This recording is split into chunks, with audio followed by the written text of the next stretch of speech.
Hey gang, thanks so much for joining us. My name is Jen McDonough, also known as the Iron Jen, from the 48 Days.net community, where we invite people who are seeking out their passion and purpose to come join our community, where we have over 15,000 engaged people. Well, tonight we're really excited in our Ask a Coach series, Ask a 48 Days Coach series, where we have Stephanie OBrien joining us. Stephanie has helped numerous people break through toxic beliefs and mindsets that have held them back from achieving the success they desire most. She empowers them to make their lives whole by helping them balance 7 areas in their life: family, financial, work, personal development, spiritual, health, and social. Stephanie holds a bachelor's degree of science from the Western Michigan University and has a professional background as a social worker. She is a Master Life Career and Business Coach that is certified through the 48 Days.net Mastery Program. In addition, she's a certified DISC behavioral consultant, helping individuals, organizations, and businesses build winning teams and leveraging them to create successful growth initiatives. She is coached directly by Dan Miller, New York Times bestselling author of the book 48 Days to the Work You Love, to coach people who are stuck in their life, career, and business. You can visit her website at movedbypurpose.net to get inspired on your journey to achieving your highest levels of success. She also has her own podcast on iTunes and Stitcher titled the Moved by Purpose Podcast. Tonight we'll be talking about mastering your mindset, or have it master you. Stephanie, welcome to the virtual gathering. Thank you. I'm excited to be here. Anything we missed in your bio? As we're reading it, I'm like, that's really long. That pretty much covers it. Awesome.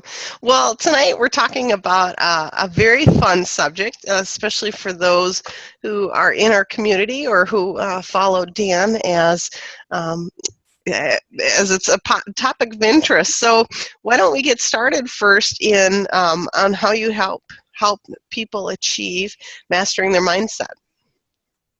Yeah. So first I want to start with how I even came to this mindset coaching. I first started off as more of a career coach, and I still do a lot of that. But in my work with people in career transition, or specifically people who want to transition from their day job to their dream job, or starting or creating work they love, I noticed that I kept saying the same things over and over again, and that what held people back from actually going after what it is that they want the most in life was a bunch of limiting beliefs, stories they bought into, lies they were believing, and it held them back from really going after what they really want. And what they knew deep down was what they're meant to do and who they're meant to be in this world. And so I just started addressing the mindsets, because I thought we got to get to the root cause before we get into the techniques and strategies. We got to get involved with how would we help you get over yourself in the kindest way possible. Like, how can we help you get out of your own way and give you the tools to stay out of your own way? So it's not just a one and done approach, it is an ongoing process. And so I started teaching them the techniques and strategies on how to identify these limiting beliefs and mindsets, and then how to continue doing that as they would surface up through various seasonal changes and transitions that we have in life. Because we have seasons, we have transitions, and there will be stuck points from time to time, but this is how you can quickly get unstuck or avoid getting stuck. So I just love empowering my clients to do that. Stephanie, can you just touch on briefly, if you could, I know you said you see this a lot of times through people that you're coaching through that transition, but how does it typically, it's easier to see from the outside than it is from our own view sometimes. Is that maybe something that you've seen as a trend, or? Yes. So what people do is most of the time they come to me because they're unhappy in their careers and they want to make a transition, or they want to start a business. So they come to me initially as the career coach, life coach, or business coach. But immediately after the first conversation, I identify things that they're saying Just the way, if it's through in person, I can see certain body language. I love doing video. I think that's really important when we can, if we're doing a virtual coaching, because your words, but your body language cannot add up. And I can see that. And I'll kind of press into that and challenge that a little bit. But the biggest giveaway is what they say. And I don't think people are really aware of how much their words give themselves away. And there is a scripture that says, out of the abundance of the heart, the mouth speaks. So that is a huge indicator of what's really deeply rooted in there. And I want to expose that and get rid of that. Oh, I love it. So when we're looking at mastering your mindset, what are maybe some steps you take people through? Well, the first thing, like I said, is addressing the words. Is pay attention to what you are saying. Really start keying in on statements that phrases that you say, or maybe start having a couple close people. Ask them to listen to what you are saying and to kind of call you out for that, or say, when you said I never seem to get ahead, what do you mean by that? Can you expound more on that a little bit? And to just really challenge some of those things. So that's the first step, is really paying attention to what you're saying. The second. Oh, sorry. Can you give us some examples of some key words?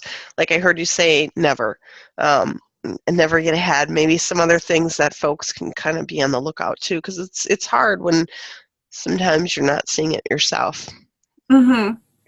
Okay, so I think it'll help because to be more specific, I've noticed a pattern of 5 mindsets that keep people stuck. And I can tell you, if you want to identify some of these mindsets, there's certain phrases or words that people will tend to say, and that helps you indicate if there's a limited belief or mindset that you have. So,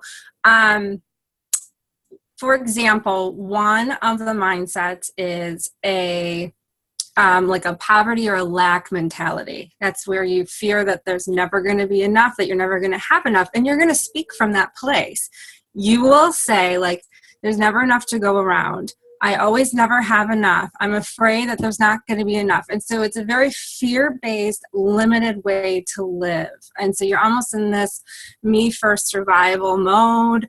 You're very, very afraid of just not having enough. So I just catch that. So that's one example.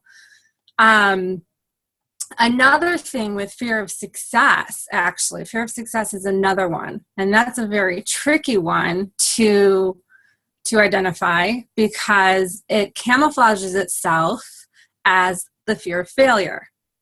When typically, so most people will, quote, misdiagnose themselves as having a fear of failure, when in reality, they most likely have a greater fear of success.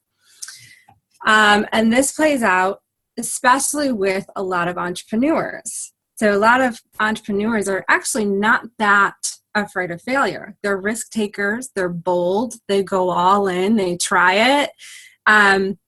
But then they get used to failure, and they get used to things not working, and it becomes almost a comfortable misery where you're like used to trying and not succeeding. And then when you know success is right around the corner, some people will really start to self-sabotage. And so they'll start procrastinating, they'll avoid following through on commitments, they suddenly just overcommit and underdeliver, and they'll just do little things like that to ruin the success that they worked so hard for, because the thought of success is really intimidating for them. This is like the example of, okay, so you're not afraid to get in the game, but you're not the star player yet. Nobody's paying attention to you because you're just kind of a filler player. And so you can stumble and fall and kind of make a fool of yourself, and it's not that big of a deal. But then when you do become the star player, when you stumble and fall, it's a very public way. You're more exposed to criticism. You're more exposed to a lot more pressure, a lot more eyes are on you. And sometimes that terrifies a lot of people. And so they're not sure that they're ready for it, or if they even want it yet, or maybe if they're even worth that. Can they handle that kind of responsibility? And so they'll just start, not showing up to practice and not giving it their all.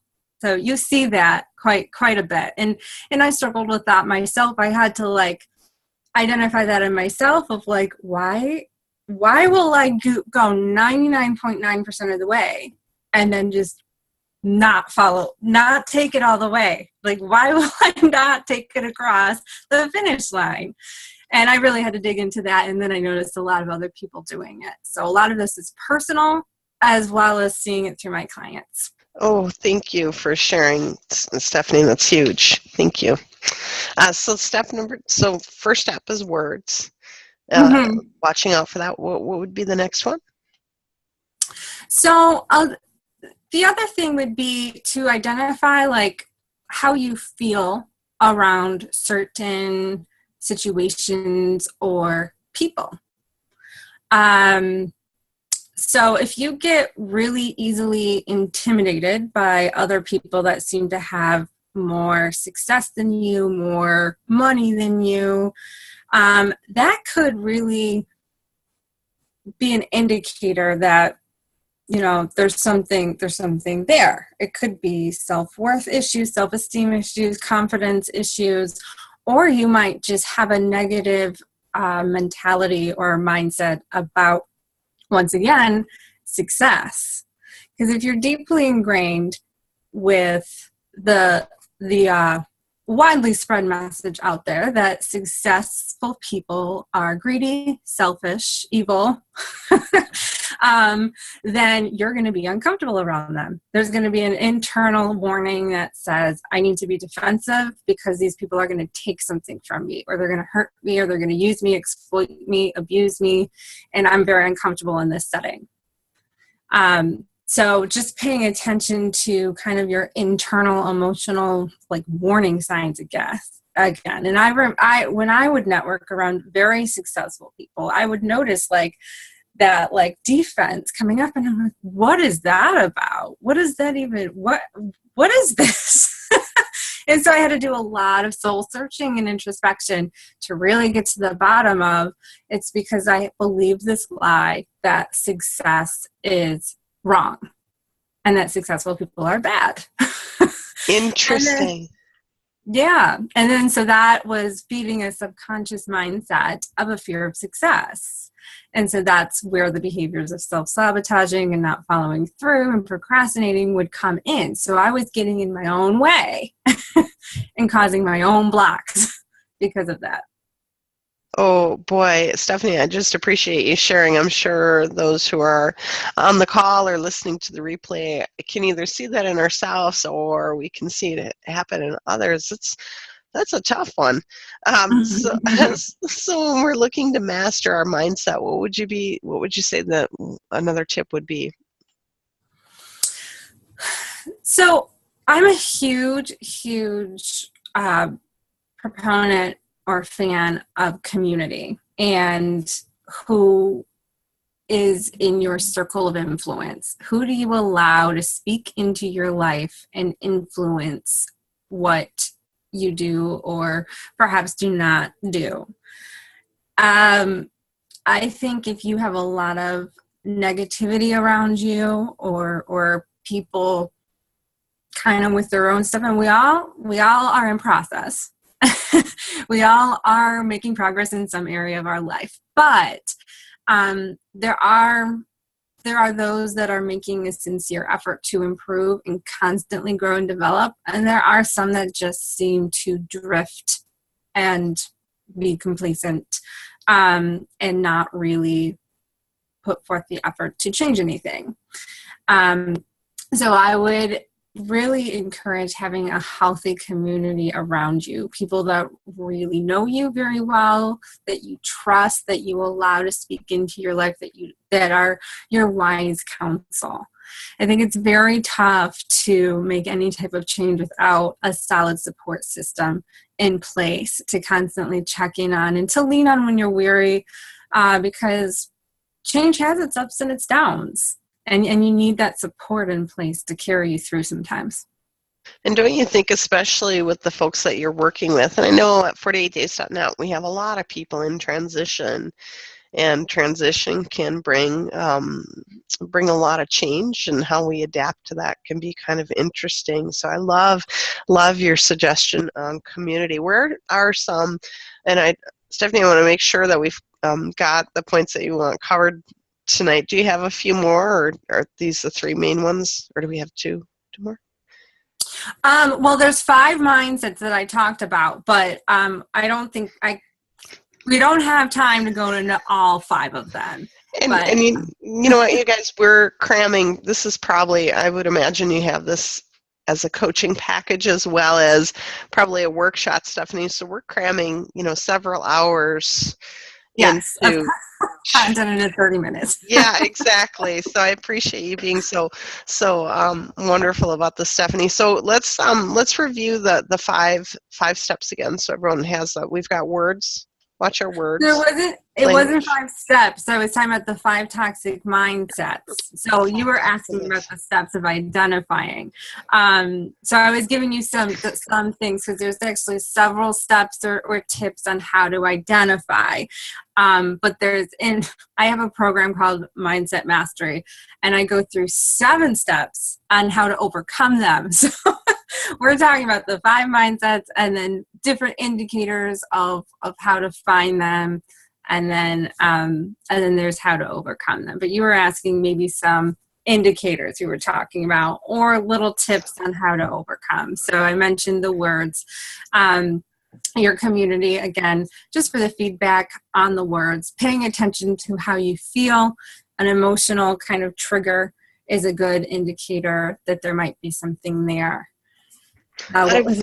Out of your 7 steps, can you maybe share 1 or 2? And we'll be taking questions. You guys, if for those of you listening to the replay, obviously you can reach out to Stephanie directly, and she'll be sharing her contact info here shortly. For those of you joining us live, please type something in the chat room if you have questions on this. But Stephanie, if you could share maybe 1 or 2, that would be awesome. Okay. So, my program and my coaching process is very rooted in a faith-based approach. And so the first step, really, step number 1, is to pray. And if you're not the praying type, then just maybe ask yourself, or slow down and ask somebody else. But just the question you are asking is, what lie am I believing? Or what story have I bought into? So after you get little indicators, like you're getting the feedback about the words, or you're noticing your own words are negative, or your emotions are triggers, and you're realizing, there's an indication here, there's something not quite right. I notice I'm self-sabotaging, I notice I'm procrastinating, but I'm not exactly sure what the mindset even is, or what the problem is, and how to overcome it. So the first step is ask yourself, what lie am I believing? Or pray, what lie am I believing? And you can get an answer a variety of ways. A name of a person may come up, or a flashback, a memory of maybe when you're in childhood may come back to you. For me, and here's an example, since I've expounded mostly on one of the mindsets, which is the fear of success. There was a memory that I had when I was in 7th grade. And I consciously had no recollection of this, but the memory came back, and I was like, oh my gosh, I forgot all about that, because I'm in my adult years, and this happened when I was in 7th grade. And it was a memory of when I was trying out for the volleyball team, and I had a girlfriend of mine also trying out, and we both were really excited to, both get on this team, and we were working and working out hard and trying to get on, and when cuts came, I was accepted onto the team and she wasn't. And now I did not gloat or do anything vindictive of, I'm better than you, but I was legitimately proud, because I practiced hard. I worked hard for that. And but also, definitely felt sorry that she didn't, or felt for her that she didn't make the team. Well, the next day, in true seventh grade girl fashion, all the girls at my lunch table, the one girl that didn't make it was mad and got all the girls to turn against me that I made it and she didn't. And so I was basically ostracized from the lunch table and had to sit as an outcast from them for, I don't know, even if it was 2 days, that's eons for, you know, a girl, seventh grade girl. And so in that moment, I believed the lie. That was the moment that I believed the lie that winning or being successful or achieving your goals means you lose people. It means being alone, and it hurts. So the first one is prayer. The second one is asking when this lie started to be believed, and that's when the memory came. So they kind of go hand in hand together. And that was like a root. That was a root of where that lie started to be believed. And from there, I kind of function in that deeply rooted subconscious belief set and had to do some unlearning there. So once you shed light on it, which is, I'm sure, a huge part of the process, it really helped you then go, okay, now what do I need to get past it? Or what do I need to get through it? Or how do I file this and change those beliefs? But that must have been when you take people through that process, I imagine for some it can be pretty quick, but for others it's got to take a while to kind of process through that, doesn't it? Oh, yeah. So we are layers. We have lots and lots of layers like an onion. And so that was just one moment of many where that fear of success came. And then from that, you can feed that lie and it can grow bigger and bigger and bigger. And the more and more you believe it, the more you feed it, the bigger and more problematic it gets. So that just happened to be a root, but there were lots of things piled over that we still had to dig up and to uncover. So, and that's how people are. And so, but once you learn these 7 steps that I outline in my course, you can use it again and again and again. So that's why when you feel the triggers or you see the indicators or you feel stuck or frustrated or think there might be something wrong, you just pull these out and use these 7 steps. And you can push through and just see more and more progress and cover more and more ground. I love it. Well, thank you for sharing the first 2 steps. Stephanie, before I want to make sure we get this in before we're done here, where can we get a hold of you? And I know you had some links to share too, if you wouldn't mind sharing those. Yes. So you can get in touch with me over at my website, movedbypurpose.net. And you're welcome to email me right on the contact form or at stephanie@movedbypurpose.net. Excuse me. And I will see your message and get back to you, or we will see something. Most likely I will be the one that gets in touch with you. So that's the best way. And I also have Twitter, which is @movedbypurpose. And Facebook, you can connect with me as well. I should have included those links. I don't have those right now, but I think movedbypurpose.net is the easiest way to get in touch. What we'll do on the replay, this will download to Dan's video. So what we'll do is, if it's okay with you, Stephanie, if afterwards you want to zip me those, we'll put them in the video notes and share those. That would be awesome. Okay. So, will do. So in our last 4 minutes or so, if you guys have a question, for those of you calling in live, please be sure to go ahead and unmute yourself. If you're calling in on the phone, it's *6.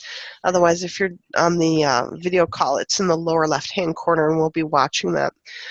Stephanie, what are some areas when you talk about self-sabotage? Do you see people, once they've kind of recognized it and go through it, do you see them kind of tripping up over and over the same thing? Is it is it obvious to the person? I would assume it's obvious to you as a coach when you're seeing this, but maybe what are some different areas that you see once they kind of discover this? Like different areas of like different ways someone can self-sabotage, or different mindsets that people can get stuck in? Whatever you think would be best to share. Okay. So I'm like, oh my gosh, I want it all. I want it all. yeah. I know. I can talk. I just want to be focused on in answering the question. So I think I shared fear of success. I think I shared a little bit about a poverty lack mentality. There's also fear of rejection. That's a big one. So we've talked about 3. There's an entitlement mentality, and there's a fear of failure. So I addressed that the fear of success is very misdiagnosed as a fear of failure. But the fear of success and fear of failure has a tendency to show up in the same person. So a lot of these mindsets will, and I know this, I hope I don't end up confusing or sharing too much too quickly, and keep it like at your, so you guys are following along with me. But sometimes, or oftentimes, these mindsets will have an opposing twin, or an evil twin. So like I said, you can have the fear of failure and the fear of success present in the same person. You can have an entitlement mentality as well as an unworthiness mentality. So it's weird. It's kind of like you feel like this, I deserve this and I'm owed this, but also I'm unworthy and I don't deserve. So it's very complex. They kind of play and pull at each other, and it's just this constant war, until you get to the bottom of it and stop it. So like I said, in an example I gave the example of getting in the game and playing, you might be okay with failure as long as like nobody notices you, but then you're kind of afraid of success because you're afraid of failing at a bigger level, at a more public level, at a more humiliating level. So that's what I mean. So you are kind of afraid of success because you are afraid of failure. So it's complex like that. So usually people will have, I think you called it the evil twin, at least two. Is it common, Stephanie, for people to have more sets of these? Is it common just to have usually one set of these, or is it can you find several sets? You can. I think fear of failure within also being afraid of success are the most common, I would say. But you also will see someone that's very, very entitled, but also who has a very deeply rooted belief that they're not worthy. And you're like, well, how does that work? And it's just like you can have someone that walks around as if they're owed everything. And but then also feeling like they're not worthy of anything. And you're like, and it's just this kind of very difficult space to reconcile how that could exist in the same person. In my work as a social worker, I saw that a lot. People that as soon as they were given great opportunities and were very empowered to transform and change their life, they wouldn't take it because they started believing that they weren't worthy. But then they would walk around feeling like everybody owed them everything. And, and it just was like, I'm very confused right now. How is this in the same mind? Is this the same person? So it's just a complicated, it doesn't make any sense, but it very much is common. So those are the two. Fear of failure, fear of success often are twins, and then entitlement and feeling unworthy are also common. Oh, Stephanie, this stuff is so awesome. It's so meaty. Yeah, it is. It's very deep. I should have warned that. There's a lot to go. There's a lot to dive into. And I could talk all day. I could do a week-long seminar on each one. I could go all day long about the a lack mentality is just it. That's a big one. And then rejection, fear of rejection. That's another one. So I think we covered fear of success, fear of failure, entitlement, fear of rejection, and what is my fifth one? I need to write these down. What did I say? Fear of success, fear of failure, fear of rejection, entitlement. Oh, and poverty lack mentality. That's scarcity. Scarcity mentality. Yeah, there's another word for that. Paul asks, what sorts of success have you seen from your clients? Great question. Yes. I have seen unbelievable success from people. It is amazing how, gosh, you can get people that feel completely defeated, no hope. They reach out to me with just they're like, this is my last and my only hope, and I hope you can turn it around. And I give them these tools, and I start shedding light to you said that you can never seem to get ahead no matter what, and I dig deeper into that. You said that you have a perpetual cycle of getting in debt and getting out of it to get back into it. Let's talk about that. What's going on? And we dig deep into that to identify what those patterns are. So once those are exposed and they're given these tools and stuff, I have clients that have either started like being completely burned out in their job, and we learn that it's not so much a career change, it's the mind change. Let's change the mind. And they change the way they think, and they love where they work. Their manager hasn't changed. Their coworkers haven't changed. It's still maybe that difficult culture, but because they've learned how to change their mindset, they're empowered, they're showing up, they're getting promotions. I have another one who had that cycle of debt, and they get out of debt to fall back into it. Same thing with dieting, losing weight. They lose weight, then get it back, and lose weight, then get it back. And we would talk about habits and what are you believing to have this kind of shift and this change. And so I've had clients that have been able to quit smoking, that have been able to take the weight off and keep it off, that have been able to finally get a promotion, that are paying down their debt, and doing very, very good with that. I've had marriages. I've seen marriages restored. I've seen kids in broken relationships, estranged family relationships, reconciled. So I've seen it all. Like I said, they come to me with like a career change need. And we end up addressing, like I said, all 7 areas of life to make sure you're living a whole, abundant life. Oh, love it, Stephanie. Well, we've got our last question of the night, and then again, if you can share your contact info with the group, that would be awesome. Jason asks, rejection, what is the one tip to manage rejection? Fear of rejection. Okay. So in my program, the course, I talk about the DISC personality profile, and there is one type that is more prone to this fear. You can have different types and still have this fear, but the I style is the most common that had their greatest fear is rejection. And that's my primary style. So that was a big one for me to overcome. But I think all people have a little bit of discomfort with the prospect of rejection.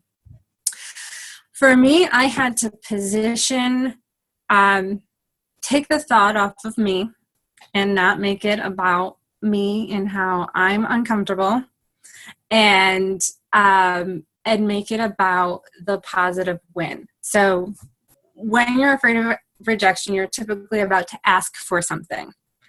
And the fear of being told no will hold you back from ever asking. So for an example, in my business with speaking, for the longest time, I was so afraid to make a call. I would just hide out and email. And that's painfully slow process to build a business. So pick up the phone, get out in front of people. You'll make progress much faster. Same way with trying to get a job. But I had to stop making about me. And I used to like trick myself into thinking like, I don't want to interrupt them. You know, I don't want to bother them. You know, they have enough work to do. And I used to kind of be more self-righteous thinking I was like, oh, I'm just going to email them and they'll get back to me.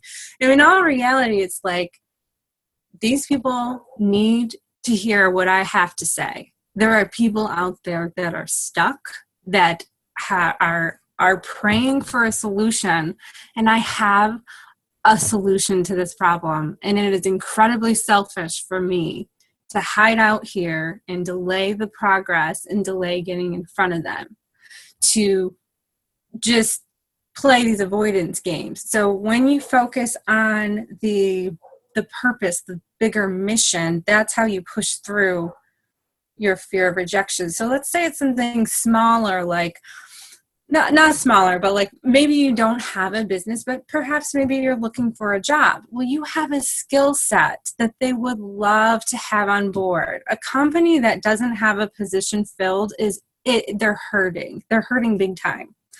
And you can come in and you can solve that problem with your expertise and skill set and professionalism. You can be an answer to a very big problem for them.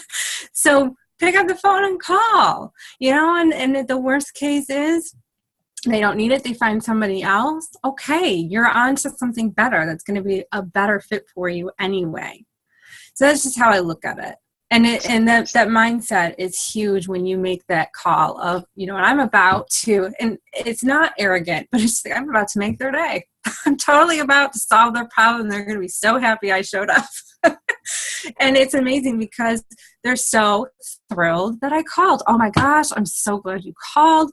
No one's gotten mad at me or seen like I inconvenienced them, interrupted them. They've gone out of their way to help me. Even if it wasn't a yes, it was like, well, how about this person? Let me connect you to this. Have you thought of this? It's like they want me to succeed.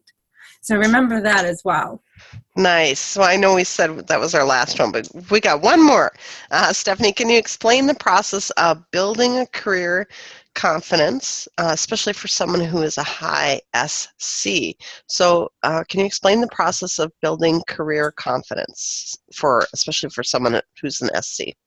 Okay. So first, I guess I would need better. What do you mean? Is this by Joshua? Joshua, what do you mean by career confidence? Let's just, for the example of this, and maybe he'll type it in, but if not, so maybe it's speaking up at a meeting. He's got some great ideas at a meeting, you know, go off of there, and if he changes that or adds it in, we'll go, but okay. We can use that as an example. Okay.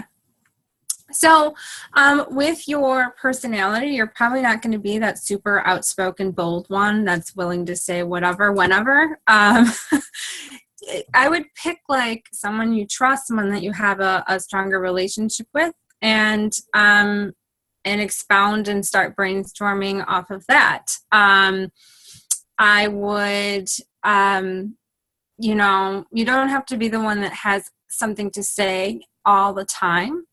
But take risks. You got to learn to lean into discomfort. You've got to learn to live out of your comfort zone. And I'm not saying to stretch yourself so much to the point that you break, but I will say stretch yourself to the point of feeling it.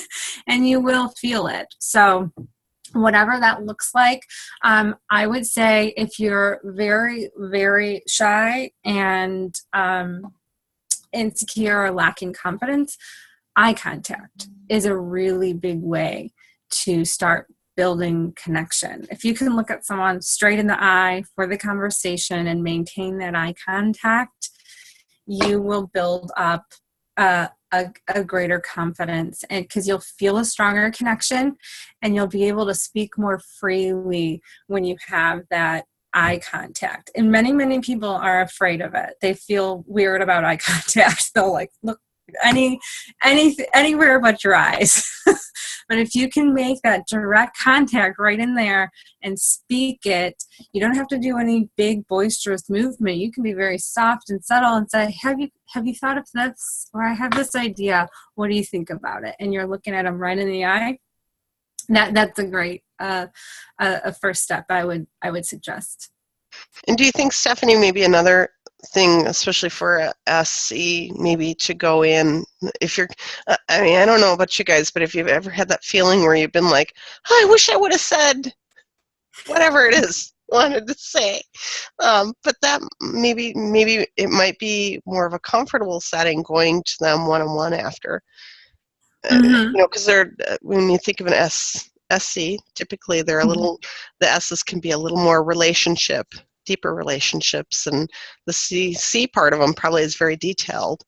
Might that be kind of I love the eye contact, but yeah, and one-on-one is great too, and I think that the eye contact was more, and I'm sorry I didn't give that context, but the eye contact would definitely be more in like a one-on-one setting. I think that would be to make that deep eye contact with all these people in the room. That stand up in the room and go, listen. Yes, that's great, buddy. Having speakers need to make that eye contact. That's an area I'm even growing in. But we're starting like maybe at lunch, or some maybe more laid back setting where you're a little bit more casual and you say, hey, I was thinking about what you said at the meeting, and I know you were considering this. If you disagree with a point, that's another one, because S's don't want to rock the boat and you want to support everybody. But if there's something that you really don't think is a good idea and you think it would be in the best interest to speak up, this is where that confrontation is a very scary thing for S's. And so that like more casual setting of, I was thinking about what you were saying, and I know you really thought this idea was really great, and you can affirm it and say, there's a number of reasons why I think this could work, but there's also some things where I think it might not work, and here's why. It's a very like non-threatening way to give that feedback. Instead of saying this idea isn't going to work and you're terrible. Yes. The bolder personalities might, the D's might be like, nope, that idea is terrible and we're not doing it. Oh, I love your examples, Stephanie. Thank you. Well, gang, I want to thank you so much for taking time out of your precious schedules to join us. Stephanie, thank you so much for pouring into us tonight. This was awesome. You were fabulous. If you can share with the group one more time, like how to reach out to you or where to find you, that would be awesome.